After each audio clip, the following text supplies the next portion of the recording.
acara webinar kita pagi ini ya dari Geostruktur. Jadi hari ini kita akan sharing satu hal mengenai CBFIM ya. Jadi harapannya sebelumnya kalau sebelum mengikuti webinar ini kalian atau hadirin Bapak Ibu semua belum tahu mengenai apa sih CBFIM itu. Nah, setelah mengikuti webinar ini harapannya minimal tahu ya secara garis besar apa sih yang dimaksud CBFIM ya. Ya, aplikasinya nanti akan menggunakan IDEA Statica. Oke. Sebelum masuk ke CBFIM, saya akan memberikan outline ya. Saya cerita kenapa sih kita ngobrol soal CBFIM ya. Jadi pertama kalau kita bicara mengenai steel connection design, kalau kita ngomong steel structure lah secara umum, kita desain steel structure secara umum, itu bagian yang menurut saya minimal paling kompleks atau paling sulit itu adalah desain steel connection-nya. Nah, alasannya ada beberapa ya. Yang utama adalah, tunggu saya pindah nyalain ini pointer. Oke. Yang pertama adalah kita punya banyak sekali pilihan ya. Beda sama kalau kita punya sambungan di beton gitu ya. Kalau di steel ini kita punya banyak sekali pilihan. Apakah kita mau desain koneksi kita dengan shear connection, dengan moment connection, kemudian fastener kita bisa pilih dengan weld, dengan bolt, dengan kombinasinya, kemudian mau pakai stiffener atau enggak, dan lain sebagainya. Kemudian untuk setiap elemen tersebut harus kita cek kapasitasnya, dan ini biasanya salah satu item yang bahasa Inggrisnya tedious atau ribet lah ya, ribet di dalam kalkulasi steel connection. Nah, kemudian seperti kita tahu juga, kalau kita mendesain steel connection biasanya sudah ada step by step design step yang harus diikuti ya, yang ada di dalam standar atau guidance kalau kita mengacu ke American Standard. Jadi kalau kita mengacu ke di Indonesia pada umumnya ya, pengetahuan saya biasa kita mengacu ke design code dari American Standard, dari AEC, katakan AEC 360, 358 dan lain sebagainya. Dan biasa di situ sudah ada step by step design guidance yang harus diikuti. Nah, oleh karena itu, biasanya kalau kita ngomong desain steel connection, pada umumnya orang masih menggunakan kalkulasi manual.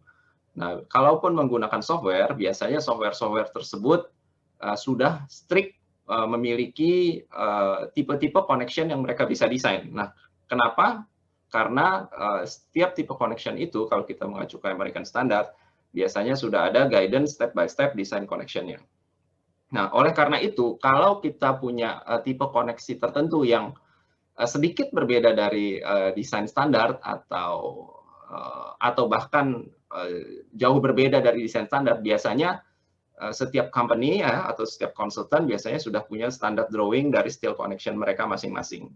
Dan itu dari project ke project biasanya mereka selalu bawa dan tidak diubah-ubah. Nah, sebagai ilustrasi ya, di kanan ini ada gambar satu join ya, steel connection yang kita tahu namanya adalah 4 bolt unstiffened end plate connection ya. Jadi kita punya end plate connection, kemudian tidak ada stiffener di atas dan bawah sini, makanya disebut tanpa stiffener ya, unstiffened di sini. Jadi kita lihat untuk satu tipe connection umum ini yang sering digunakan saja, kita punya banyak sekali elemen ya.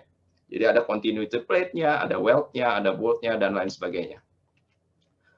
Nah, ini tadi seperti saya cerita, kalau kita ngacu ke standar desain untuk steel joint ya, di Indonesia ini kita mengacu ke American Standard pada umumnya yang saya tahu.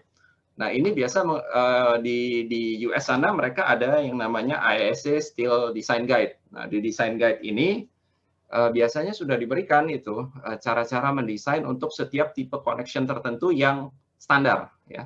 Jadi seperti contoh di sini kalau base plate, jadi nanti kita punya base plate, jadi plat yang nempel ke pedestal ya untuk tumpuan dari kolom baja. Nah, ini sudah ada desainnya dan lain sebagainya. Untuk end plate sudah ada, untuk welded sudah ada, untuk HSS section kita sudah ada. Jadi kalau kita punya join yang standar seperti ini sudah di cover di design guide ya. Jadi nggak ada masalah untuk yang umum-umum seperti ini.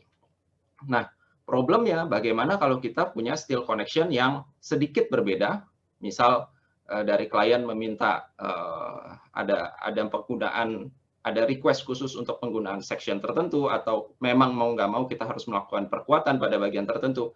Nah, otomatis kita punya steel connection yang dalam tanda kutip tidak standar. Nah, contohnya apa aja? Nah, contohnya di sini saya punya gusset plate ya. Gusset plate-nya ini dari cleat-nya nempel ke end plate gitu. Nah, ini bukan sesuatu yang standar misalnya. Kemudian di sini kita punya HSS ya. HSS ini nempel ke beam. Kemudian ini ditempel ke gusset plate ya. Jadi ada interaction antara dua bracing ini, HSS bracing ini, dan ini tidak standar otomatis.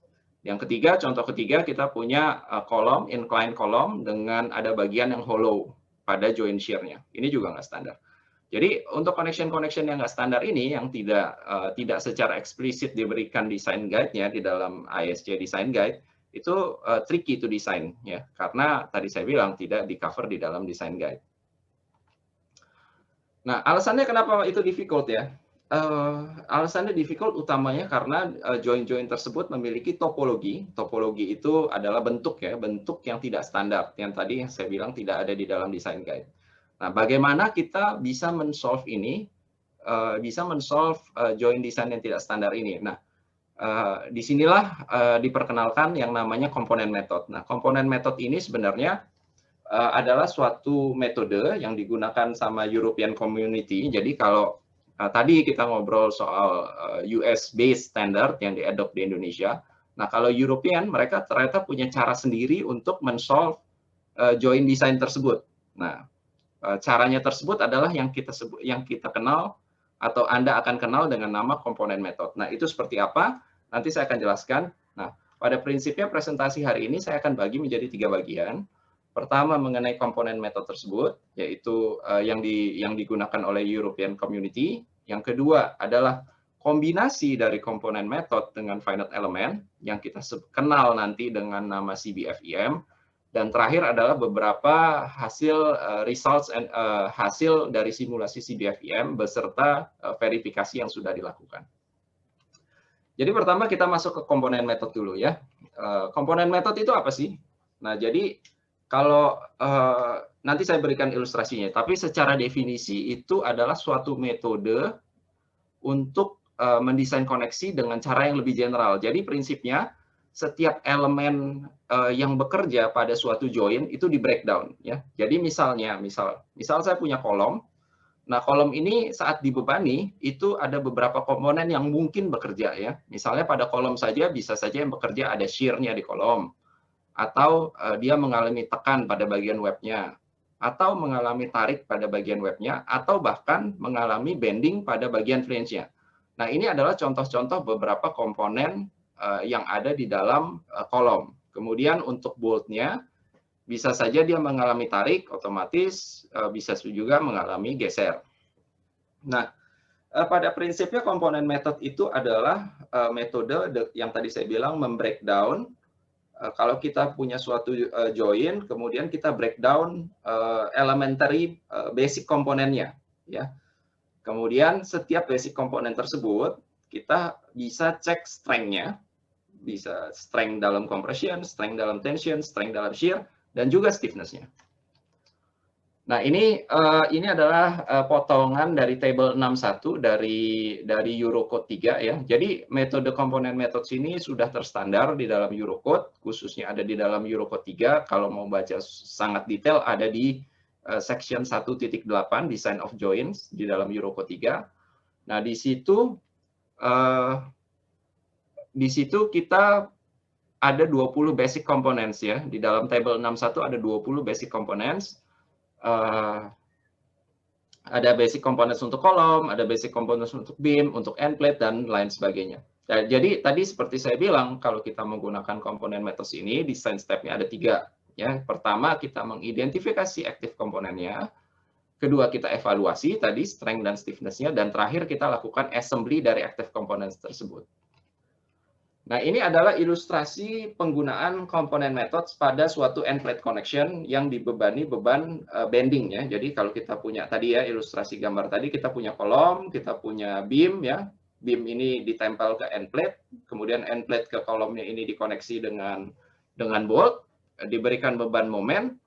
Nah, ini kalau kita menggunakan komponen method, maka ada komponen basic komponen ini yang aktif bekerja ya. Jadi yang warna merah ini adalah komponen-komponen yang mengalami tarik dan bending, sedangkan yang warna biru ini adalah yang mengalami tekan, sedangkan yang ini mengalami shear ya.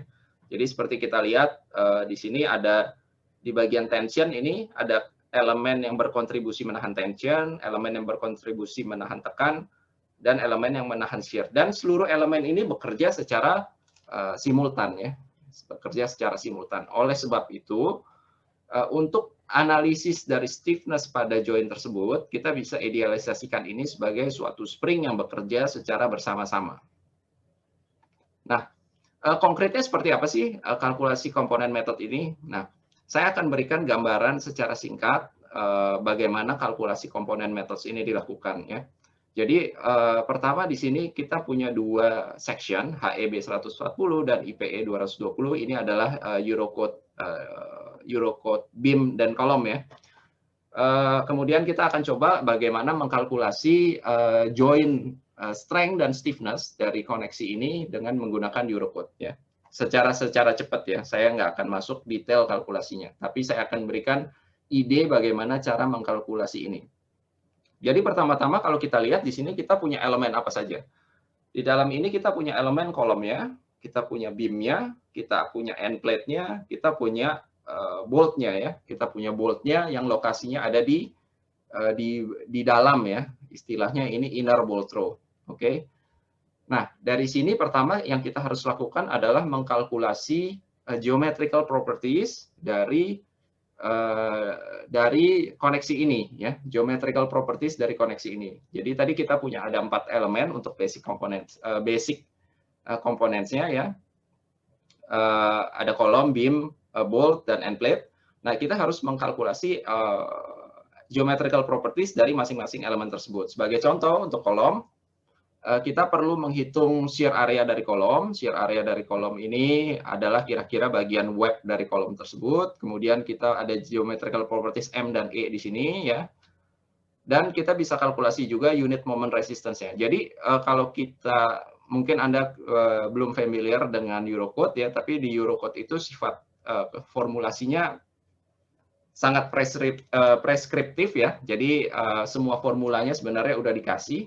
Kita tinggal plug in sesuai dengan data dari geometrical property atau mechanical properties yang kita punya. Kemudian kita bisa hitung unit moment resistance-nya. Ini formula dari Eurocode juga. Saya nggak masuk terlalu detail di situ. Kemudian untuk beam kita bisa lakukan yang sama. Nah, untuk beam yang perlu kita hitung utamanya adalah Z ya. Z ini adalah tinggi ya, depth dari tensile resistance ke serat tekan. Ya, itu adalah lengan momen dari koneksi ini. Kemudian kita bisa hitung momen resistance-nya juga.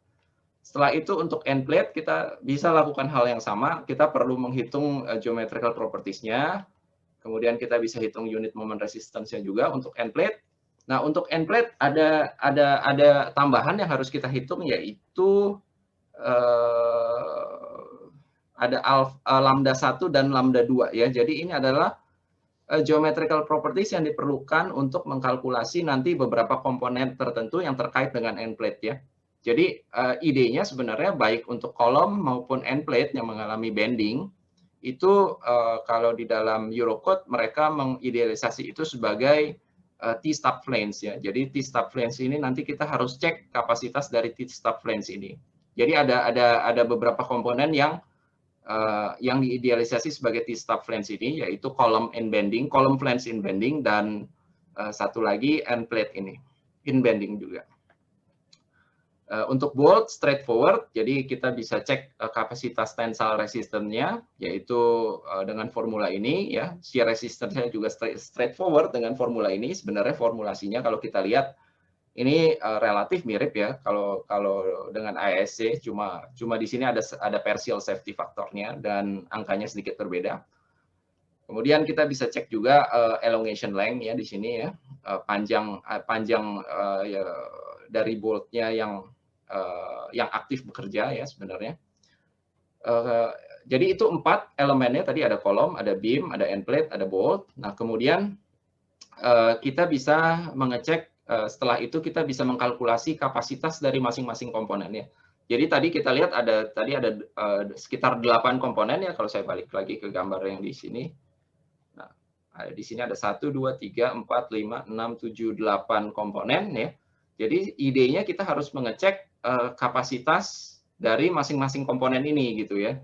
Cuma untuk singkatnya saya nggak tampilkan seluruh komponen di sini kalkulasinya. Saya berikan contoh yang salah satunya saja ya. Di sini ada komponen nomor 4. Kenapa nomor 4? Karena memang begitu urutannya di dalam Eurocode ya. Di dalam Eurocode nomor 4 adalah call flange in bending. Kemudian karena ini T-stub, kemudian kita harus cari effective length-nya, dan effective length-nya ini saya ambil langsung dari table di dalam Eurocode ini. Karena posisi bolt kita tadi di dalam, ada di bawah flange dari beam, maka kita sebutnya namanya inner bolt row, dan ada 2 yang harus dicek di situ, yaitu failure pada circular pattern dan non-circular pattern. Nah, kita cari L-nya yang lebih kecil di antara 2 itu, lebih kecil dari 2 VM dan lebih kecil dari, mana yang lebih kecil di antara 2 VM dan 4M plus 1,25 ya. Oke, itu kita cek. Setelah itu kita bisa cek mode mana yang dominan ya. Tadi saya bilang untuk end plate ini dia behavior-nya seperti T-stub flange ya. Kalau T-stub flange itu berarti ada tiga mode of failure yang perlu dicek. Yang pertama flange yielding, yang kedua bolt failure with flange yielding, artinya kombinasi failure dari bolt dan flange, dan yang ketiga adalah pure failure pada boltnya. Nah, kita cek dari 3 mode ini mana yang dominan atau yang govern ya. Nah, yang govern ini adalah yang paling kecil otomatis. Di sini kita lihat mode 2 yang govern. Jadi ini yang menjadi governing resistance untuk komponen nomor 4 ini. Nah, untuk stiffness koefisiennya ini bisa dihitung langsung dengan menggunakan formulasi yang ada di dalam tabel 611 dari Eurocode 3 part 18. Oke. Nah, itu kita harus lakukan pada seluruh 8 komponen yang kita punya. Ya, jadi ada 8 komponen yang kita punya. Tadi saya berikan ilustrasi hanya pada kalkulasi pada komponen nomor 4. Nah, kenapa tadi saya berikan ilustrasi pada komponen nomor 4? Karena kebetulan kalau setelah kita cek seluruh komponen nomor 4 ini yang resisternya paling kecil. Ya, jadi tadi kita proses dalam komponen metode itu pertama harus mengidentifikasi masing-masing komponen ini. Step kedua adalah kita harus menghitung resistance dan stiffness dari masing-masing komponen ini. Dan yang terakhir adalah kita harus melakukan assembly, ya, assembly atau menentukan berapa sih kapasitas kekuatan dan kekakuan dari masing-masing elemen ini. Dari keseluruhan join ini. Nah, dari sisi kekuatan yang diambil itu adalah yang paling kecil kalau dari komponen metode ini. Jadi yang diambil otomatis langsung yang paling kecil dari komponen nomor 4 ini, sedangkan untuk stiffness-nya itu kita harus lakukan kalkulasi dengan formulasi seperti ini ya. Jadi kita tadi udah dapat stiffness-nya dari kalkulasi dari masing-masing komponen, kemudian kita lakukan assembly. Assembly-nya ini kita asumsikan bahwa setiap komponen ini bekerja secara paralel ya, jadi atau bekerja secara simultan seluruh komponen ini, sedemikian sehingga kita bisa dapatkan stiffness dari join tersebut ya. Biasa kalau di dalam American codes atau yang kita lakukan lah di dalam design calculation yang kita lakukan di Indonesia, biasanya ini tidak kita kalkulasi initial stiffness. Kita langsung menentukan bahwa join itu apakah join tersebut rigid, moment connection, atau dia lentur ya, pin connection, dan ini biasa tidak kita cek. Kalau kita ngomong tadi ya joint stiffness ya, yang tadi kita jarang cek di Indonesia, itu sebenarnya kalau kita mengacu ke desain standar baik Eurocode yang di sebelah kiri ini Eurocode maupun yang di kanan ini dari IIC American Codes. Sebenarnya kedua desain standar ini memberikan batasan yang secara eksplisit di mana sih batasan join itu bisa kita kategorikan sebagai rigid atau pin atau semi rigid ya. Jadi kalau join tersebut berada pada area yang di atas ini, ya, di area sektor yang di sini, nah itu akan dikategorikan sebagai rigid. Ya, kalau stiffness-nya itu lebih besar, kalau kita mengacu ke AIC, lebih besar dari 20 EI per L. Dengan EI-nya ini adalah kekakuan dari beam-nya ya, bukan dari kolom. Kemudian kalau untuk pin, kalau di kekakuannya lebih kecil dari 2 EI per L, maka itu dianggap sebagai pin. Nah, kalau ada di antaranya, itu akan dimasukkan sebenarnya sebagai semi-rigid. Ya. Semi-rigid, rigid, semi-rigid, dan pin. Nah, ini arahnya kemana sih? Arahnya kemana? Kenapa European Community itu melakukan kalkulasi yang harus sampai ke joint stiffness? Nah, jadi sebenarnya kalau kita menggunakan komponen method, kelebihannya itu ada dua ya. Jadi pertama tentu saja kita bisa mengkalkulasi berbagai macam joint topologi, nggak terbatas pada yang diberikan di dalam standar. Selama kita bisa membreakdown komponen yang bekerja itu apa saja. Itu poin pertama. Poin kedua adalah kita bisa menghitung dari joint tersebut bukan hanya strength-nya, tapi joint stiffness-nya. Nah, apa sih pentingnya mengetahui joint stiffness buat mereka ya di European Community? Nah, jadi menurut mereka dengan mengetahui joint stiffness kita bisa melakukan possible cost optimization ya. Jadi kita ada potensi bisa melakukan cost optimization kalau kita mengetahui joint stiffness dari komponen. Ya, sebagai contoh kalau di base plate biasanya kita pasang banyak sekali stiffener ya untuk memastikan bahwa joint kita rigid, tapi kita nggak pernah mengecek dengan pasti sebenarnya udah seberapa rigid sih joint kita ya. Jangan-jangan sebenarnya joint kita itu nggak perlu nambahin stiffener sebanyak itu gitu ya. Nah, itu salah satu poinnya keuntungan kalau kita menggunakan komponen method ini. Jadi kalau kita mengetahui dengan pasti batasan di mana kalau kita cukup tambahin katakan 2 stiffener sudah mencapai kondisi rigid dan itu sudah sesuai yang asumsi kalkulasi kita, maka ya sudah cukup, nggak perlu sampai tambahkan 4 stiffener misalnya. Atau contoh lainnya misalnya kalau kita punya brace frame ya. Biasa kalau di brace frame kita punya join-nya itu antara bracing dan gusset plate, biasa kita punya pin connection. Nah, itu jangan-jangan kalau kita bukan pakai pin connection tapi pakai semi rigid connection, jadi lebih rigid, jangan-jangan sebenarnya kita bisa lebih hemat karena beam profile kita bisa kita kurangin, ya bisa kita kecilin gitu ya. Nah, itu adalah beberapa contoh keuntungan kalau kita mengetahui joint stiffness.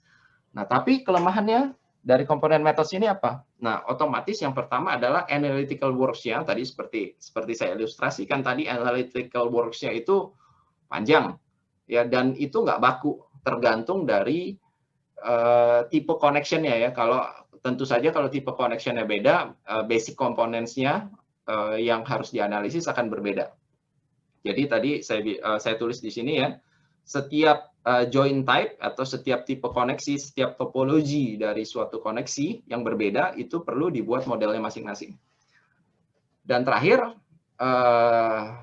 ini sama sebenarnya yang seperti problem yang kita temui juga ya, stress dan strain pada join itu nggak bisa dicek ya.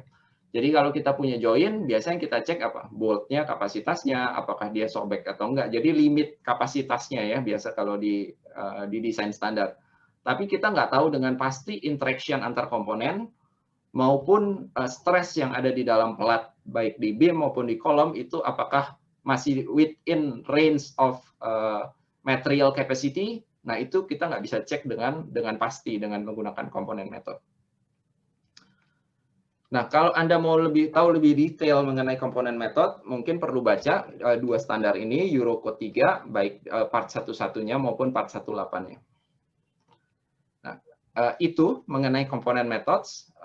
Silahkan ya, bila Anda ada pertanyaan terkait komponen methods, silahkan ditaruh di kolom Q&A. Berikutnya saya akan masuk mengenai CBFEM. Jadi tadi kita baru ngomong soal komponen metodenya, sekarang kita akan bicara mengenai CBFEM. Tapi sebelum masuk mengenai CBFEM, kita tahu bahwa saat ini ada banyak sekali software finite element ya. Khususnya ada software finite element yang kita bilang namanya research oriented. Maksudnya apa? Maksudnya software-software ini bisa melakukan modifikasi solid element dengan konstitutif model yang advance lah. Ya, jadi kalau kita bisa melakukan simulasi, katakan ini kita punya T-stab planes, termasuk bolt-nya kita modelisasi dengan finite element, ini adalah simulasi yang saya bilang dari sisi numerik adalah yang dalam tanda kutip terbaik ya, terbaik karena kita bisa melihat berbagai behavior dari komponen kita. Contoh yang paling jelas dari gambar ini, stress dan strain dari material otomatis kita bisa cek. Ya, problemnya saat kita mendefine atau mengenerate model yang seperti ini, yang kompleks seperti ini, biasanya bisa dengan ANSYS, bisa dengan Abaqus, bisa dengan Midas finite element misalnya, atau macam-macam software finite element lainnya. Model setup-nya ini sangat lama ya. Jadi meshing-nya itu belum tentu otomatis. Kalau otomatis bagus sekali. Kemudian Anda harus set konstitutif model yang cocok untuk model ini ya. Tentu Anda nggak bisa pakai elastik kan. Anda harus pakai katakan model dengan plasticity kriteria tertentu untuk steel. Paling simple misalnya dengan von Mises atau Tresca dan lain sebagainya. Anda bisa tambahkan plasticity model lain-lain, tapi challenge-nya bagi Anda yang pernah melakukan kalkulasi ini adalah satu, waktu simulasinya lama, dan kedua adalah konvergensinya. Anda sudah bikin model repot-repot, belum tentu hasil simulasi Anda konvergen ya. Jadi banyak numerical parameters yang mungkin Anda harus tweak agar hasil Anda konvergen. Nah, jadi sebelum Anda bisa melakukan parametric analysis, jadi biasanya benchmarking dari model itu Anda harus lakukan terhadap suatu kalkulasi, katakan kalkulasi simple theoretical tertentu atau eksperimen tertentu yang bisa Anda jadikan sebagai benchmark. Dan ini pada prinsipnya ini bagus ke hasil kalkulasinya, tapi running time-nya lama. Ya. Jadi kalau saya summary-kan, apa sih sebenarnya yang kita mau ya kalau untuk mendesain steel joint connection dari sisi engineering ya, karena kita mau sesuatu yang bisa diaplikasikan dalam engineering practice ya. Nah, dari sisi komponen methods yang kita bisa ambil kelebihannya adalah pertama, dia bisa mendesain digunakan untuk berbagai tipe joint topology. Dia bisa mengcover berbagai jenis failure mode selama kita bisa mendefine basic components-nya. Dia bisa digunakan untuk mengecek joint stiffness. Nah, untuk finite element, kelebihannya apa? Pertama, dia bisa mengecek deform shape, kita bisa mengecek stress and strain, kita bisa lakukan berbagai macam advanced analysis, misalnya buckling analysis, damage analysis, dan lain sebagainya. Tapi paling penting mungkin kalau kita lihat dari engineering point of view adalah kita ingin memiliki suatu tools yang efektif, cepat, dan intuitif dalam design step-nya. Nah, disinilah hadir ya yang kita sebut namanya tadi CBFEM ya, Component Based Finite Element Method ya, Component Based Finite Element Method. Jadi CBFEM itu apa sih? Nah, jadi dia adalah suatu tools ya atau metode yang digunakan yang dibangun berdasarkan component methods, di mana setiap elemen pada joint itu didekomposisi menjadi masing-masing komponennya. Ada steel plate, ada weld, ada baut dan angkur, ada kontak antar elemen, ada concrete block, dan macam-macam ya. Nah, FEM-nya itu digunakan untuk generalisasi transfer gaya dan tegangan antar komponen tadi ya, antar komponen tadi. Jadi pada akhirnya kita akan punya suatu general connection design software yang tidak terbatas pada joint topology, tidak seperti yang saya sebutkan di awal ya. Pada umumnya biasanya tools yang kita punya terbatas pada joint topology tertentu. Nah, kalau dengan tools ini harapannya tidak terbatas pada joint topology.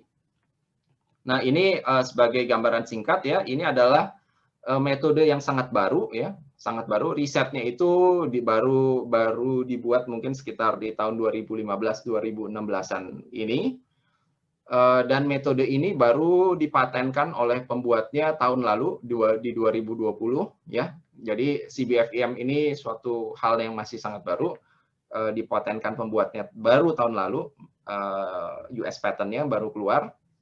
Kemudian sebenarnya ini di-develop oleh tim riset yang ada di Ceko ya. Jadi di sana kolaborasi dari University CTU dan Brno.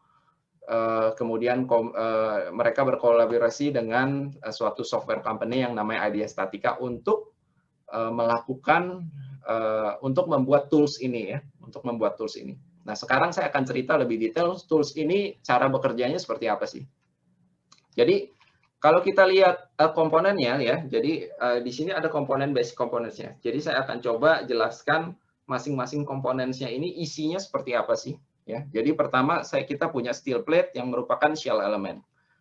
Nah, shell elemennya ini menggunakan shell element MITC4 shell element, kemudian dia punya 6 degree of freedom menggunakan mainland shear deformation. Mainland shear deformation dalam artian dia bisa memiliki in plane shear di dalam shell elemennya. Kemudian dia punya ada 6 degree of freedom, otomatis dia punya rotational degree of freedom pada perpendicular plane. Jadi ini ada tambahan dari MITC4 element. Kemudian mungkin yang perlu Anda perhatikan, ini detail sekali di dalam FEM-nya, cuma mungkin yang perlu diperhatikan adalah ini ya.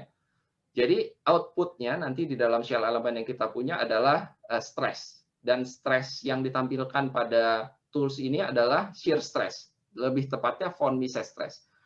Jadi kalau kita punya von Mises stress itu formulasinya seperti ini ya. Jadi akar pangkat 3 akar 3J2. Nah, J2 ini adalah second invariant dari shear tensor.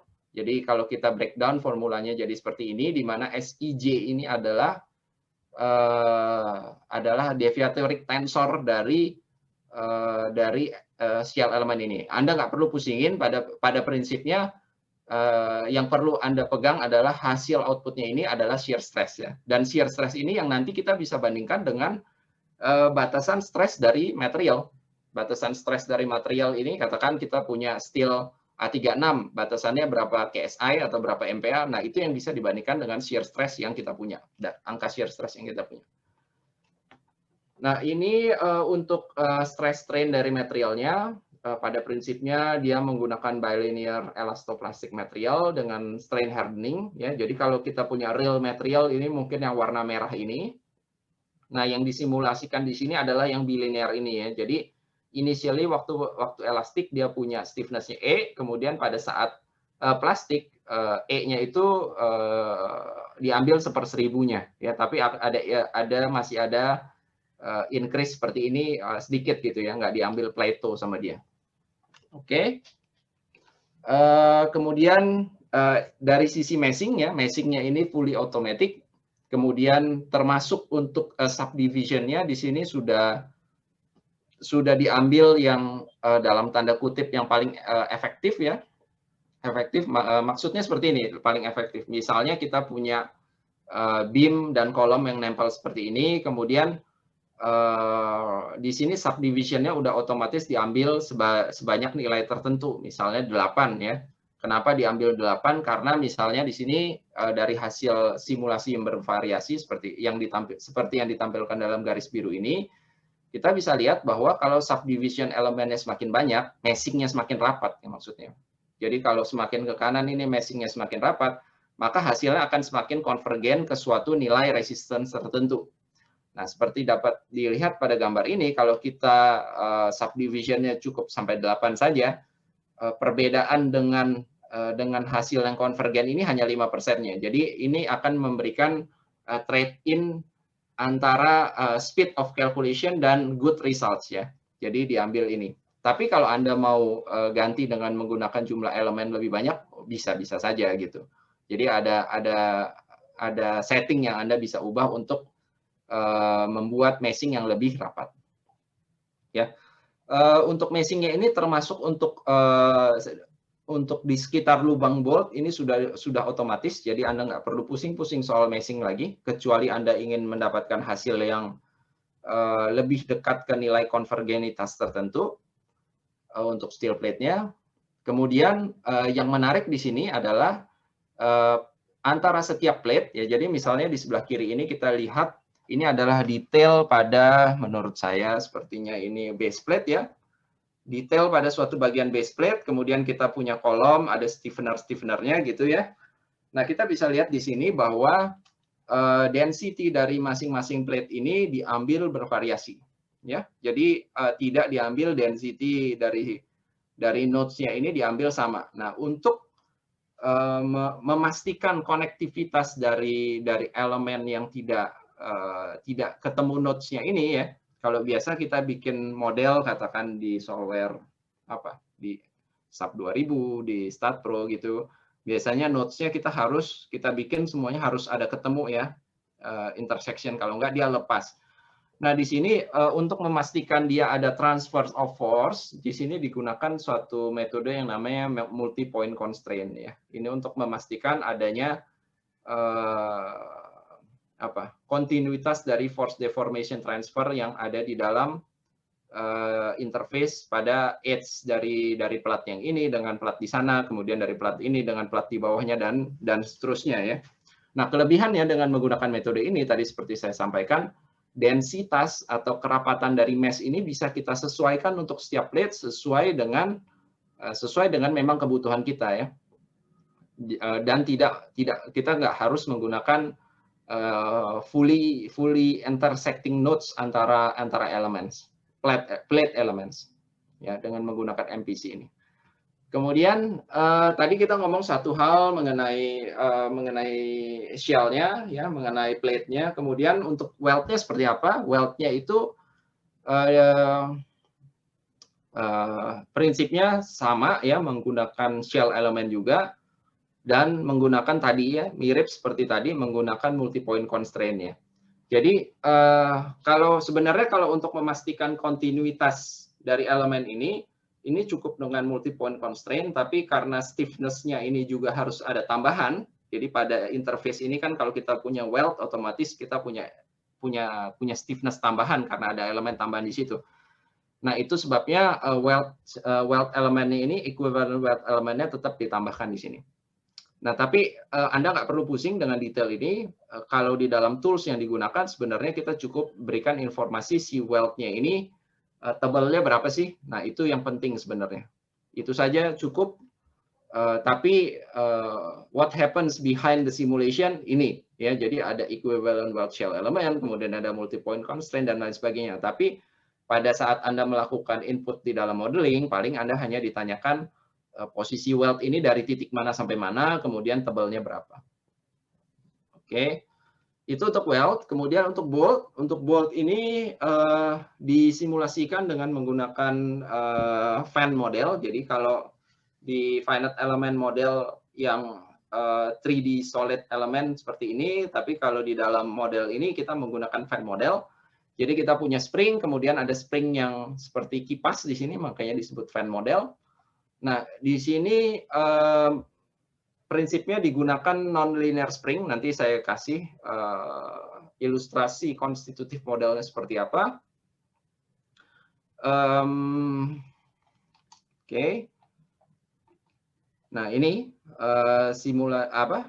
konstitutif model dari bolt-nya tadi ya. Jadi kalau untuk tension, ini bolt in tension. Ini adalah force displacement curve-nya. Jadi kita punya initially elastic, kemudian kita punya post elastic ya. Jadi setelah post elastic. Nah, limitnya di atas ini bisa kita sesuaikan sesuai dengan codes yang kita mau. Jadi misalnya kita menggunakan AISC codes, jadi tensile resistance-nya itu berdasarkan AISC codes berapa. Nah, ini sudah bisa diatur secara otomatis di sini, dikalkulasi secara otomatis ya. Nah, lainnya itu ya ini, ya Anda bisa lihat sendiri, tapi pada prinsipnya nanti yang diperlukan di sini untuk kalkulasi stiffness adalah tentu saja geometri dari bolt assembly itu. Nah, bolt assembly-nya apa saja yang diperlukan inputnya, yaitu adalah tadi ya, tinggi dari nut-nya, kemudian tebal dari washer-nya di sini, dan ini tebal dari baut-nya, dan ini tebal dari si nut-nya, oke? Jadi itu yang digunakan untuk menghitung stiffness-nya tadi. Termasuk tentu saja ada yang modulus dan lain sebagainya. Ini untuk intention, jadi dia bilinear. Sementara untuk shear, ya, itu dimodelkan dengan elastic brittle, ya. Jadi stiffness brittle failure, ya, nggak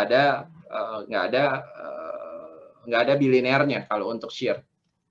Nah, untuk resistance ya tadi mirip ya seperti sebelumnya. Untuk shear resistance, ini shear resistance itu dibatasin dengan kapasitas, ini bolt ya, untuk bolt ya.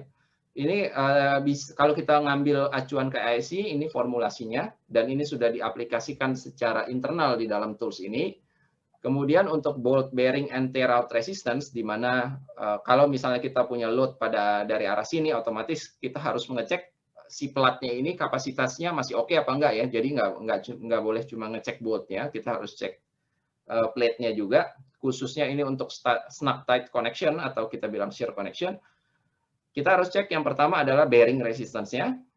Yang kedua kita harus cek tear out resistance-nya. Jadi secara tahanan kompresi dia masih oke apa enggak, apakah yang kedua dia secara tahanan sobeknya ya itu bisa tersobek atau enggak. Nah, ini ada batasannya masing-masing tergantung dia standar atau slotted hole untuk shear resistance. Dan ini sudah diaplikasikan secara otomatis. Nanti Anda harus pilih hanya apakah ini standard hole, apakah ini slotted hole, dan lain sebagainya.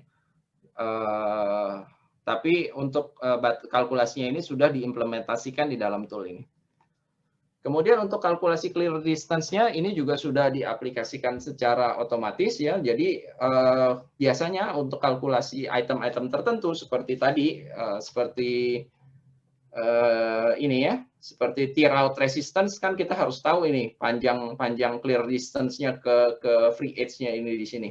Nah, ini sudah dilakukan secara otomatis juga, tidak di-input secara manual. Jadi bagaimana cara kerjanya? Misalnya di dalam kalkulasi kita sudah tahu vektor gaya dari bolt ini ya, arah gaya gesernya ke arah sini misalnya. Nah, dari sini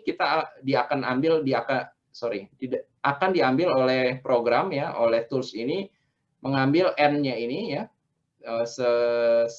selebar sektor selebar 60 derajat ini. Kemudian pada sektor ini akan dicari jarak yang paling dekat ke plate ini, dan itu menjadi edge distance-nya yang akan dihitung secara otomatis. Jadi baik untuk edge distance maupun hole to hole distance itu akan dihitung secara otomatis. Untuk kalkulasi limit resistance sesuai dengan keperluan di dalam codes. Oke. Nah, pertanyaan selanjutnya, apakah kalau kita punya high tension bolt ya, apakah itu bisa? Bisa juga ya. Jadi kalau kita punya shear connection doang, seperti kita lihat di sini ya, yang di atas ini ada ilustrasi 2 plate, kemudian kita punya bolt. Boltnya ini tidak kita kasih pretension ya. Itu kita bisa lihat di sini bagian warna merah ini. Jadi bagian ini mengalami more shear stress ya. Jadi stresnya mengalami stres yang lebih tinggi. Sedangkan kalau kita punya kita aplikasikan pretension pada bolt ini, otomatis yang bekerja kan hanya frictionnya. Jadi sebelum frictionnya itu sebelum load kita lebih besar daripada friction resistance-nya ini, maka tidak ada koneksi antara bolt dengan bearing plate-nya. Nah, kira-kira seperti itu. Ini aplikasi pretension-nya juga otomatis ya, sebesar 70%. Ini 70% dari kapasitas ultimate capacity dari bolt, dan ini udah fully comply ke IC. Kemudian kalkulasi bolt resistance-nya juga otomatis, mengacu ke IC juga. Kemudian komponen berikutnya yang perlu saya bahas di sini adalah kontak elemen ya. Kontak elemen ini jadi nggak semua elemen itu nempel ya, nempel fully ada full connection di situ ya. Bisa saja kontaknya itu hanya terjadi saat setelah elemennya itu di-form ya. Nah, ini contohnya, makanya kita perlu contact elements. Misalnya pada ilustrasi di sini ya. Kontak elements ini bisa antara 2 surface, bisa antara 2 edge, bisa surface to edge. Jadi prinsipnya yang diaplikasikan di sini adalah penalty method ya, atau stiffness penalization. Jadi prinsipnya saat di dalam simulasi kalau terdeteksi ada ada penetration antar nodes ya, maka di situ akan diaplikasikan stiffness. Jadi stiffness-nya akan bertambah sedemikian sehingga interpenetration antara dua nodes atau elements itu yang saling ketemu bisa diminimalisasi, makanya namanya penalty method. Cara bekerjanya prinsipnya seperti itu untuk kontak antara dua elements. Kemudian kita punya juga concrete block ya. Concrete block ini tentu saja diaplikasikan untuk anchor block misalnya. Di sini kita punya tentu saja pertama kita punya stiffness formulation-nya. Yang ini uniquely to idea statica, mereka menggunakan formulasi ini. Ya, kemudian untuk kapasitas resistance-nya, ini kan stiffness-nya aja. Untuk resistance-nya ini diambil menggunakan codes ya. Jadi untuk bearing resistance dari steel ke konkrit ya, dari steel ke konkrit untuk base plate biasanya itu sudah ada formulasinya. Jadi ini formulasi yang diambil langsung dari AIC. Sama juga seperti yang diberikan di ACI 318 formulanya. Sama persis, di mana kapasitas compressive strength-nya lah ya, compressive strength-nya dari elemen ini adalah dengan formulasi ini, dengan A2 dan A1 adalah A2 ini adalah kayak apa? Projection areanya dari elemen yang bekerja, sementara A1 adalah area yang kontak langsung dengan load kita ya. Nah, ini umum digunakan, saya yakin sudah banyak yang familiar. Kemudian untuk tension itu formulasinya sama dengan structural bolt, bedanya hanya di stiffness-nya. Jadi si anchor bolt ini tentu saja kan lebih panjang daripada structural bolt. Nah, itu yang bisa diatur. Diatur panjangnya yang akan mempengaruhi stiffness-nya. Sedangkan tensile capacity-nya akan mengacu ke ACI 318 chapter 17 ya. Chapter 17 ini kalau Anda yang familiar dengan aturan beton itu adalah mengenai anchorage to concrete ya. Di sana untuk tension capacity itu banyak sekali aturannya ya. Anda bisa lihat di situ. Banyak sekali pengecekannya apakah dia failure. Katakan ya untuk tension apakah dia failure di mana? Failure di steel, apakah dia failure di breakout strength-nya, apakah dia failure di ya itu ya, ada 3 ya seingat saya. Ya itu Anda bisa lihat sendiri di chapter 17 di dalam ACI 318. Kemudian untuk shear-nya ada 3 mekanisme yang bisa Anda pilih. Apakah dia friction? Friction ini berarti friction antara steel base plate dengan konkrit. Apakah Anda mau mengambil shear strength-nya langsung dari anchor untuk item nomor 2, atau yang ketiga, Anda bisa menggunakan shear lock atau shear key. Ya. Jadi kalau Anda punya di base plate Anda punya shear key, bisa juga diaplikasikan itu yang menahan shear-nya ya. Nah, kalkulasinya kalau di dalam tools ini masih mengacu ke ACI 349, B45 dan seterusnya ini. Tapi mungkin kalau di codes terbaru ya nanti kalau ini toolsnya sudah diupdate mungkin akan langsung mengacu ke ACI 318. Karena di dalam ACI 318 terbaru, 31819, di situ pada chapter 17 bagian akhirnya sudah ditambahkan formulasi mengenai kalkulasi shear lock ya, mengenai kalkulasi shear key pada case seperti ini ya. Jadi mungkin nanti nggak perlu mengacu lagi ke ACI 349. Kemudian ini saya cepat aja prinsipnya kalau untuk yang pada slide ini saat kita install base plate biasanya itu base plate itu masih gantung, dia nggak nempel langsung ke konkritnya ya. Itu biasanya kita lakukan itu agar bisa mudah mengadjust si base plate-nya ini ya, bisa mudah mengadjust base plate-nya ini. Baru setelah itu kita lakukan kita isi dengan mortar di antara connection tersebut antara base plate dengan konkrit. Nah, ini kondisi saat dia masih menggantung itu bisa disimulasikan dengan tools ini. Ya, jadi nanti kalau ada case seperti itu, Anda bisa simulasikan dengan mengambil kondisi saat terjadi adanya gap. Nggak ada masalah. Nah, kalau saya resume kan, jadi komponen yang ada di dalam CBFEM ID statika ini adalah yang seperti saya tampilkan di sini. Jadi kita punya anchor bolts, kita punya weld, kita punya contact between plates, kita punya bolt, kita punya shell element baik pada stiffener, pada gusset plate maupun pada setiap elemen dari beam dan kolom kita maupun bracing kita. Oke. Jadi itu kira-kira esensi dari komponen base finite element methods. Kelebihannya tadi ya seperti saya bilang, ini tidak terbatas pada join topologi tertentu. Anda bisa modelkan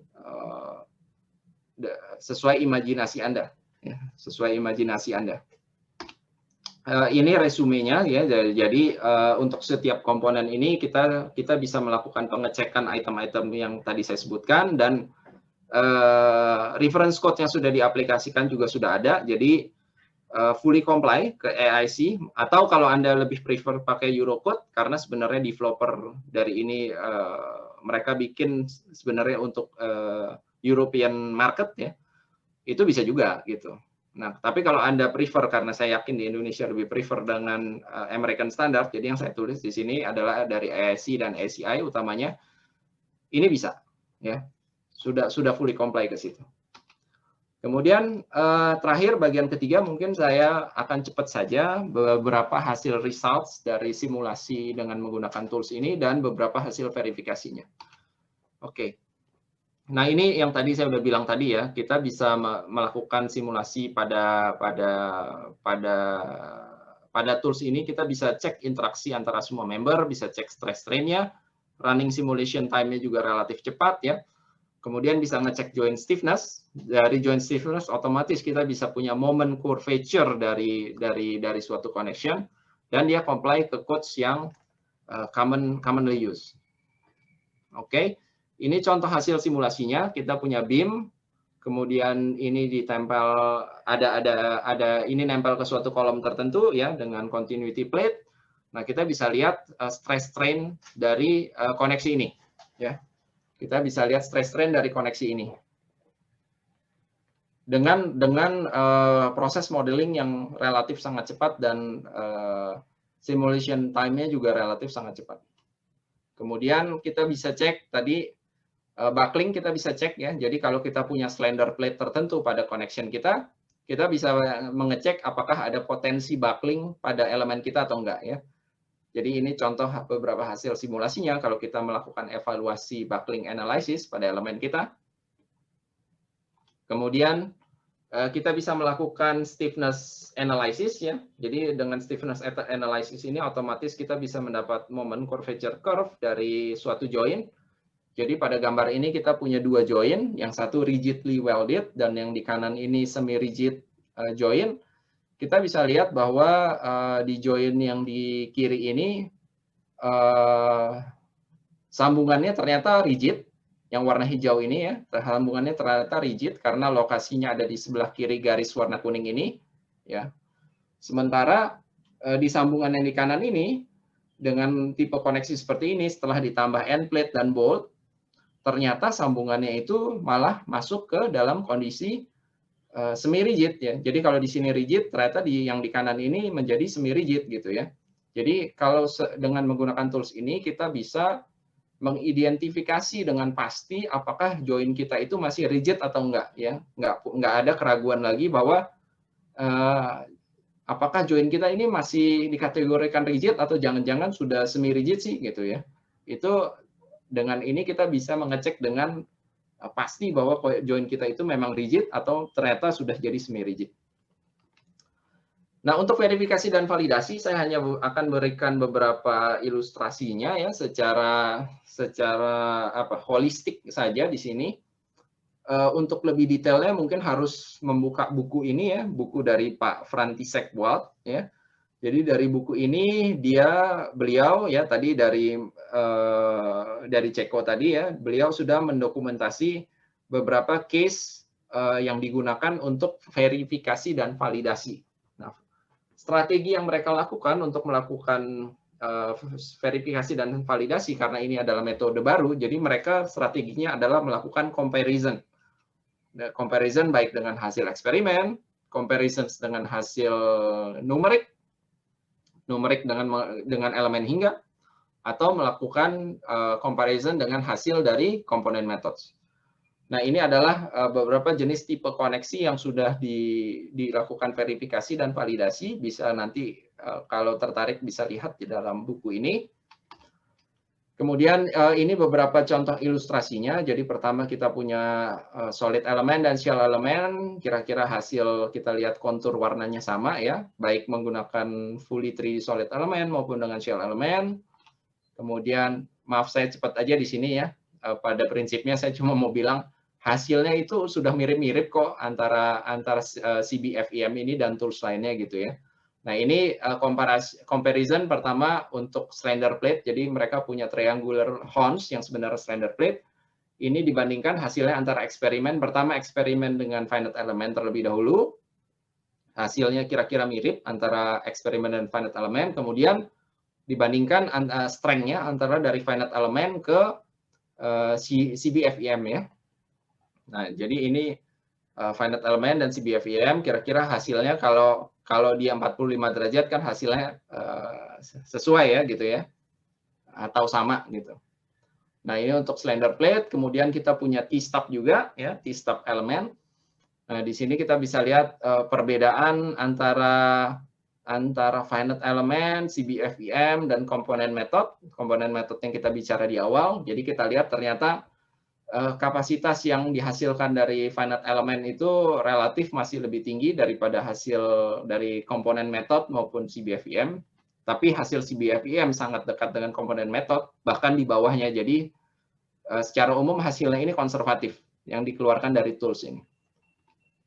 Kemudian ini comparison juga antara T-stub dengan untuk T-stub pada komponen-komponennya. Jadi kalau kita punya plate-nya, kita punya bolt-nya, nah kapasitas dari setiap elemen itu dibandingkan antara komponen method dan CBFEM, hasilnya juga kira-kira pada range yang kita harapkan ya, yaitu pada garis 45 derajat yang ada di gambar ini. Oke. Oke, saya langsung conclusion aja ya. Jadi tadi kita sudah bicara mengenai komponen method ya. Komponen method is a great method ya. Itu bagus sekali karena bisa mensimulasikan berbagai macam joint topology. Tapi problemnya tadi analytical works-nya itu panjang ya, nggak mudah ya. Apalagi kita yang terbiasa dengan American Standard. Jadi pasti nggak terbiasa dengan itu. Kemudian kalau kedua yang kita punya research oriented FEM, it's a very good way untuk menganalisa joint behavior. Termasuk di dalamnya kita bisa melihat stress strain, deform shape, kita bisa lakukan advanced analysis baik buckling, damage plasticity analysis dan lain sebagainya. Tapi bikin modelnya itu sangat-sangat lama dan kadang akan frustrating lah. Itu pasti mingguan bisa untuk mendevelop satu model saja. Nah, CBFEM mengambil advantage dari masing-masing tadi ya, komponen methods dan FEM, kemudian di-combine. Nah, kelebihannya di sini adalah running time-nya yang relatif cepat dan bisa memodelkan join dengan topologi hampir apapun. Ya, sesuai imajinasi Anda lah nanti. Anda punya join seperti apa, Anda mau buat seperti apa. Kemudian hasil dari CBFEM ini, tools yang masih relatif baru ini, sudah dikomparasi dengan hasil eksperimen, dengan hasil theoretical dari komponen method, dan hasil dari simulasi dari numerical finite element. Relatively, seperti saya tampilkan beberapa hasilnya tadi, relatively in a good agreement dengan, kita bilang dengan existing teknik. Ya. Kemudian paling penting saya highlight di sini juga bahwa limit state atau kapasitas limit dari masing-masing komponen itu sudah disesuaikan dengan kapasitas dari design codes ya. Dalam hal ini kalau kita ngomong steel utamanya dari AEC, kemudian untuk koneksi antara steel ke konkrit ya, untuk anchorage terutama untuk anchor bolt ya, itu sudah disesuaikan dengan kapasitas yang diberikan di ACI. Nah, kira-kira seperti itu. Jadi kalau kita balik ke pertanyaan tadi, apakah kita bisa mendesain koneksi ini dengan menggunakan tools ini secara mudah dan cepat? Yes, jawabannya bisa kita simulasikan secara cepat. Beberapa tipe koneksi yang kalau sekilas kita lihat pasti dihitung manual akan tidak mudah ya, akan sulit. Oke, kira-kira itu dari saya. Ini beberapa referensi yang mungkin Anda bisa acu kalau tertarik membaca lebih jauh. Jadi ada untuk standar ada ACI, ASC, ada Eurocode ya. Kemudian itu pattern-nya dan nomor pattern-nya kalau Anda search itu Anda bisa cari pattern-nya di internet. Kemudian untuk manualnya Anda bisa lihat. Kemudian ada beberapa paper yang mungkin relevan baik terkait simulasi FEM-nya